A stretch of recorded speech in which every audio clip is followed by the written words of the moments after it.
Və beləcə Atabəy Şəmsəddin Eldəniz daxili məsələləri həll edildikdən sonra həmin dövrdə İslam tarixində, İslam dünyası, daha doğrusu Türk dünyasında mühüm bir təhlükə olaraq mövcud olan Gürcü çarlığına qarşı mübarizəyə başladı. Bu mübarizənin də səbəbi Gürcü çarlarının, xüsusən də 2-ci Georginin bütün Türk İslam dünyasına qarşı təcavüzkar siyasəti idi və 1161-ci ildə 3-cü Georgi ordusu ilə hücum eləyərək Azərbaycanın qədim şəhərlərindən biri olan Ani şəhərini aldı, şəhəri talan elədi. Çoxlu sayda əsir götürdü, əhalini əsir elədi və çox böyük qırğın törətdi. Ani şəhəri sərhəmizdə indi Ani şəhəri hal-hazırda Arpa çayı sahilindədir. Araz çayının qollarından biri də Arpa çayı.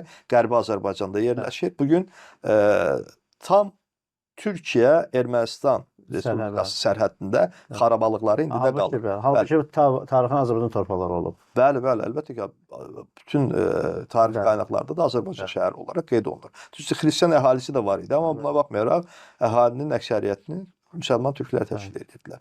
Ani şəhərində 40 min insanın öldürüldüyü deyilir Gürcü hücumu vaxtı. İkinci olaraq Georgi yenə də Qərbi Azərbaycanda yerləşən, bugün İrəvan şəhərindən 18 kilometr Gərdi kəndi var. Gərdi kəndinin yaxınında xarabalıqları indi də durur. Divin şəhəri var. Bəzi tarixi mənbələrdə Dəbil kimi yazılır, bəziləri Divin kimi yazılır, amma biz ərəb qrafikası ilə onu oxusa Düveyn şəklində. Çünki burada məşhur Azərbaycanlı alimlər çıxıb. Məsələn İbnül Hacib deyə bir məşhur dilçi var, buralıdır. Bugün də əsərləri ərəb dil və ədəbiyyatı məşhur alim. Kitab-ı Şafiyə müəllifidir.